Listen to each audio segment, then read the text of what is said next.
Welcome back, everybody. This time I have a super special guest. I don't think I've ever introduced somebody that way before, but Amanda, welcome to the show. Thank you for having me. I'm so excited to be here. Same here. It's an honor to have you on the show. So before we dive in, could you find an actual word that you could describe your one word open with? So like one word, how you're feeling in this moment right before we kick it off. Oh, grateful. How I'm feeling is grateful. Yes. Beautiful. Okay. So take the next few minutes. Tell us who you are, what you do, and who you help. My name is Amanda Brinkman. I'm the Chief Brand and Content Officer at Deluxe. And in my role, I have created and I host and produce an original series, an unscripted show called The Small Business Revolution. And The Small Business Revolution is a show where each season we revitalize a different small town's main street through its small businesses. So it is essentially a small business makeover show, but a makeover show with heart. We're really there to celebrate the small businesses, share their stories, and walk alongside them with the resources that we know most small businesses need. So we help them with the full marketing makeover. We help them move their money, their finances, their operations, the things that don't always come naturally to entrepreneurs or aren't the reasons why they started their business. And so it's a great joy. And that's probably why I chose the word grateful, because it's such an honor to be able to work with these small businesses and to share their stories. Because for us, this is more than a show. From the very beginning, the vision was always, I wanted this really to feel like a movement. We want to use this platform to inspire more people to understand the importance of supporting small businesses. That when you support a small business, when you buy local, you're supporting not just a person, but their family, the ripple effect that they have within their community. You're helping keep your neighborhood and where you live special by having those entrepreneurs continue to offer those great and amazing personalized services. So anyway, it's an unscripted show. It's on Hulu and Prime Video. We're about to launch season 6 in November. Awesome. Congratulations on the continued success there. Thank you. Of course. I know that you make a big impact to a lot of people, and not just small impact, but you make huge impact. So can you share with us a recent win that you've encountered? That way our audience could hear like the win and also your takeaway from it. That would be great. Well, I would say during season 5, which was shot entirely in 2020, and I probably don't even need to say more, people can draw the conclusions as to what happened in working with those small businesses. So we had started filming season 5. It takes place in Fredonia, New York. And every season there's this big, people nominate their favorite small town. We get, 30,000 towns have been nominated over the course of the 6 seasons. There's a whole voting process. So when we show up in Fredonia, they've been working for months to win the small business revolution coming to their community. So it was a big deal. And we had started filming. We had picked the businesses that were going to be featured. We had the first few episodes of first few scenes of each episode in the can. And then, March happened. And, suddenly this is where you'd have a record scratch. I mean, we just had to completely, not to overuse the 2020 word, but we had to pivot. Not only how we shot and filmed a show, which basically was from our basements, but how do we quickly respond to how disproportionately the pandemic was affecting small businesses, especially in those first few months. I mean, I think we can all kind of go back to and remember how little we knew about how long this was going to last, what exactly it was. And small businesses were just suffering right away. And so for us, it was the win is that we just were so blessed to be working on a program that was already helping small businesses, but that could directly walk alongside them through this unprecedented time. And so season 5 is actually nominated for an Emmy. It's almost a journal entry into what small businesses went through during 2020. And as you see the course of the season go by and in each of the episodes, I think we can all remember what that all felt like. And so for us, the win was that not only were we able to help those small businesses survive, but we actually were able to help them thrive, and they're doing so well. And it just felt, I think everybody was searching for a way to be helpful during that time. And it was just really rewarding for my team and I to be able to play that role for those entrepreneurs. That's really wonderful. Thanks for sharing that with us. Right. So let's talk about the other side of that. So let's talk about failure. I know a lot of people don't want to talk about failure. It's like, something that goes unsaid or people try to avoid it. But, it is what it is, right? As long as you could come out on the other side and learn something from it. So can you share with us some kind of a failure that you recently experienced? And, what was your takeaway from it? Yeah, I mean, oh boy, this is a tough one. I think I don't know if I would position it as a failure, but something I struggle with, and I think everyone has, is that 2020 just really opened our eyes personally and professionally to so many things. And I think I thought of it as a failure that I couldn't kind of stay as positive as I normally am these last 18 months. I mean, I think I had a hard time, I would have real hard days and then I would have really positive days. And I would try to figure out what were the common threads on the days where I had, good days and was feeling positive and optimistic. And what were the common things that happened on the days where I just kind of couldn't get the engine going and was just feeling down. And I think for a long time, I thought of that as a failure because I think we all feel like, we want to draw on our own resilience and we've proven it to ourselves in the past that we can, get back up. But I think this has just been a really mentally and emotionally traumatizing time, no matter what your station in life is or what your experience has been throughout the pandemic. This was trauma and this is, really hard to get through. And so I think what I'm starting to recognize, because we're not through it, I think that's what's also really hard about right now is I think at the beginning of the summer, we all felt like there was this glimmer of hope. Life was going to go back to quote unquote normal. And then we're realizing that's not really the case. And I think that kind of almost that whiplash is really, messing with people. And so I think what I've recognized from what I struggled with was that sometimes you just have to let yourself feel what you're feeling. And you just have to let those emotions cycle through, because the harder you try to almost ignore it or convince yourself you're capable of, being bigger than it and not letting it affect you, I think the longer you let that same feeling kind of go right back down. And I think also it really showed me that I needed to continue to reach out to my community at a time when we weren't really able to get together with our friends and family as much as we'd like, or in the same environments or regularity. It was just so important to connect with other people and be honest about what our experiences were. And so I don't know if that qualifies as a failure, but I, for a long time, felt like, what is wrong with me? Why can't I just kind of shake this feeling? And I think what I learned from that is that sometimes you can't, and you just need to let yourself, work through it. Yeah, that was really well said. You just got to experience it and go through emotions and come out on the other side. And, you got to plan, you got to hope for the best, plan for the worst, right? And it was definitely, to your point, it was definitely trauma for all of us. And, business will never be conducted the same going forward, and I know you're out there, talking to communities and business owners and, driving impact, like I said earlier. So with that said, I want to shift gears over to thought leadership. So I would love to hear your point of view as a thought leader. What are the top 3 things that you think are directly correlated to someone being an awesome thought leader? Oh, being an awesome thought leader. I think being open to the fact that you yourself as a person and professionally will never be done growing or knowing things. I think when we see, even the division we're experiencing within our country, I think a lot of that comes from the fact that as humans, our nature is to be homogenous. We want to spend other time with people who agree with us and that reinforce how we think, because our human instinct is to be affirmed for what we believe rather than challenged. And I think thought leaders are able to always be open to other opinions and continue to try and round out their understanding, to do the work around understanding where their gaps are and what they don't know and what perhaps their privilege has prevented them from experiencing or things like that. So I think the first thing I would say for thought leaders is to never kind of rest on your laurels and feel like I've kind of figured out how all of this works, but to constantly be growing and to be vulnerable in that. I think especially when you're a leader, you want to have that poise, like you've figured things out. And I think that a good thought leader, I think, is always looking for more. I think the second thing I would say is somewhat related to that, but as it relates to leading teams, I think, old school leadership used to be that, if you were the boss, if you were the leader, if you were on the stage, you knew all the things. And, that really isn't the way to lead teams anymore. Everybody wants to feel empowered and enabled and feel like they're able to use their unique skill set to make the whole of the project better. And I think a good leader is able to say, I don't know all the things. I'm here to create the vision, the mission, rally, find the resources to do this work and protect the work.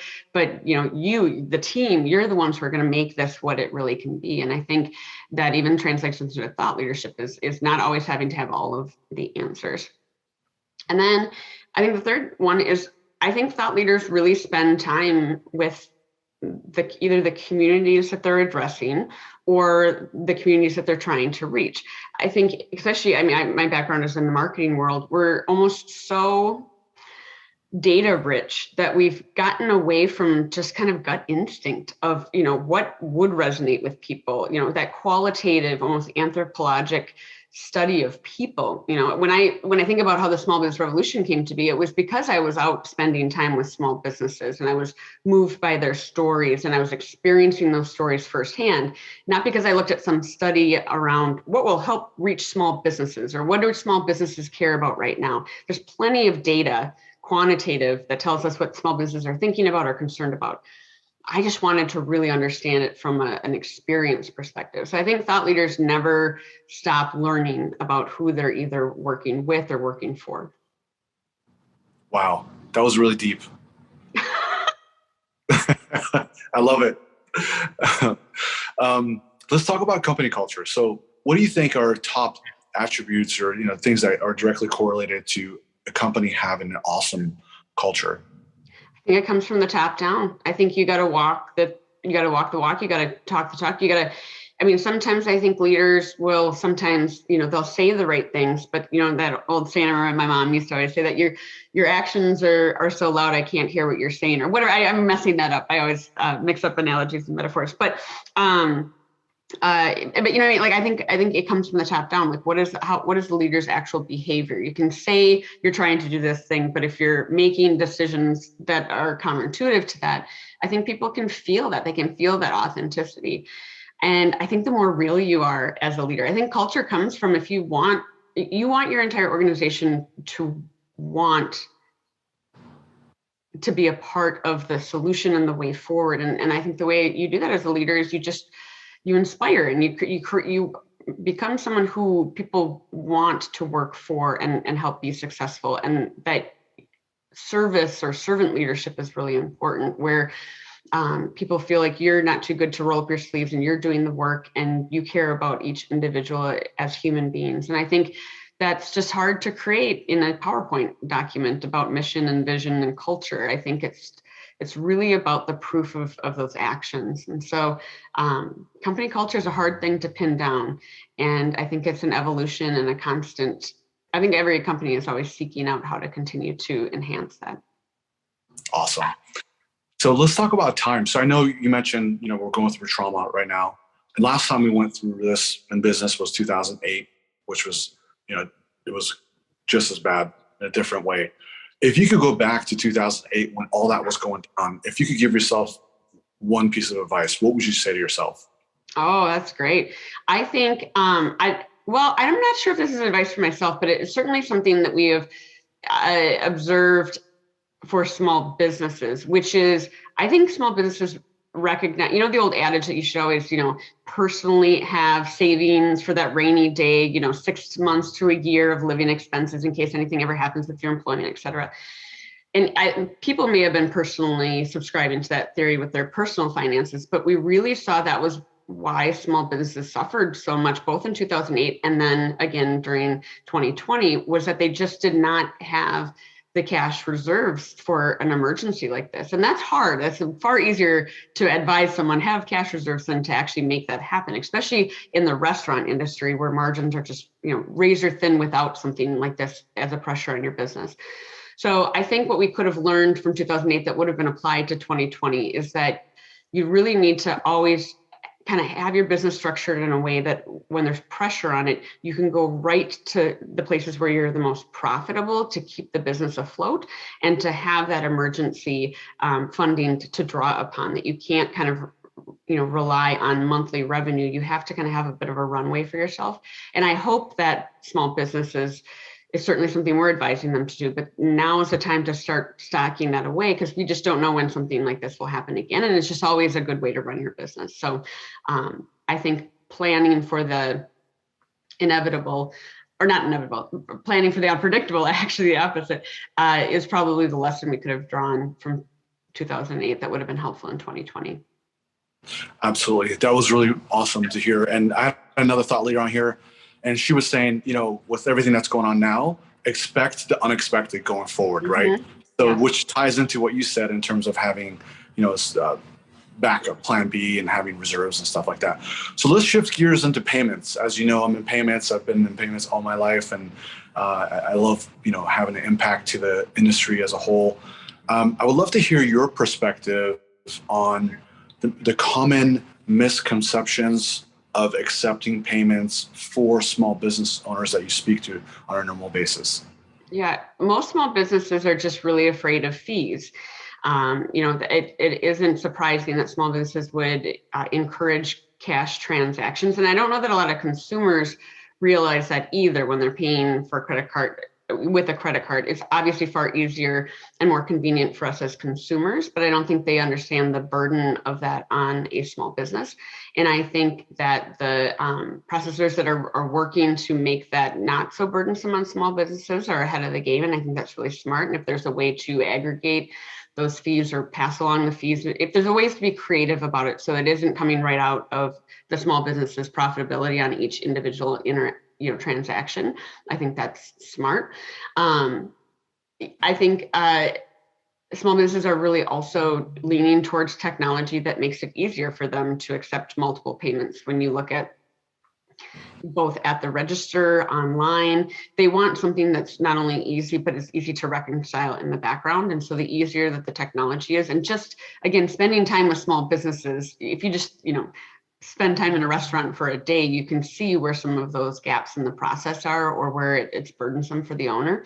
And so it's just about ease of use. And then again, really looking at kind of that fee burden as it relates to the small business themselves. They want to be able to accept all kinds of payments for, again, the ease of kind of that customer experience. But how do we make sure that that isn't at the expense of the small business? Awesome. And from your point of view, when you're, helping these businesses across the United States, do you see any specific pain points that our audience could walk away with? And if they're in the payments business and they're listening to this, they're like, because we have a way of thinking about it because we're in the business. We think about things differently than the actuality to what it represents for business owners and what they care about. So I would love to hear your point of view on the common pain points when it comes to accepting payments also. Yeah, it's technology. I mean, I think we just have to go back to, I think in America, we always think of entrepreneurs as like, the businesses we see on Shark Tank that want to grow to, worldwide status or at some point have a plan for an exit. But the average small business is someone who just loves making croissants and wanted to start a bakery in their neighborhood, or loves brewing their own coffee or making their own jewelry. I mean, the average small business growth to them looks like hiring one more employee. And so the reasons they started their business for most small businesses is not because they couldn't wait to figure out their technology infrastructure or what their website should do or what their digital footprint should look like, or even what their branding should be or how they should market. They started it because they have a passion and a skill set. And so I think we just have to always remember, especially when we're in the industry of serving small businesses, some of these solutions and some of this technology comes so easily to us. It's what we do. And I think we just have to spend time with small businesses and understand and recognize that those things it's varied degrees of sophistication when it comes to technology. And so we have to make things as easy as possible for them to adopt and to understand and to implement, because just little product changes can make a big difference in terms of what that actual experience is for that entrepreneur using the technology. And everything we do in service of small businesses, we say this at Deluxe all the time, and I think it's right. Everything we do should be so that the entrepreneur can get back to doing what they love. They don't love running the business. They love working in the business. And so how can we just help them get back to that? How can we make it as easy as possible? That is so beautiful. Do you have a book out already? Or if you're not, there's some good takeaways from it, dude. Ideas right there. I'll work on that next. Yeah, because what you just said was so beautiful. And it came from, you came from a place of, you know, passion and wanting to help. And you talked about the love of business owners, which this is ultimately why they get into it, you know, generally speaking. But sometimes they get away from that, right? Because, and we all do at times here and there. But if you could be back in touch, the whole your why that we always talk about in business, that's huge. And I'm so glad you just touched on that. So sadly, as we're approaching to the end, before we get to the end, I know our audience is listening now. They've got a chance to understand who you are and got an insight into how you help and you drive impact. They're probably wondering, how can I find out more information and connect with you? So can you, take this opportunity to give out your website address, your social handles, and all that good stuff? Oh, well, thank you for asking. Yeah, I'm very active on social media. Instagram's my favorite, but my handle is at Amanda K. Brinkman. The K is important. So at Amanda K. Brinkman. I have a public Facebook page, and then Twitter, of course, LinkedIn, and then Instagram. My website is amandakbrinkman.com. And then you can find out everything about the Small Business Revolution at smallbusinessrevolution.org or sbr.org. And again, the show is, it streams on that website for free, or it can be found on Hulu or Prime Video. Awesome. So here we are at the end. If you could sign us off with a one-word close and tell us the context behind why you're choosing to sign off with this word, that would be great. Kindness. And then the reason I'm choosing that word is because I think there's just so much going on right now. We talked about it earlier in our time together. This is a tough time to be a human being. And I think when we really think about what everyone is seeking and what everyone needs, it is kindness from each other and to ourselves. And so I think I live in constant pursuit of how I can infuse kindness in every moment, in every interaction with people, because, kindness to me is always the answer. I love it. Thank you so much for your time. And I know you're going to be our keynote speaker here later on this week. I'm looking forward to meeting you in person and shaking your hand. Me too. Thank you so much for having me. Of course.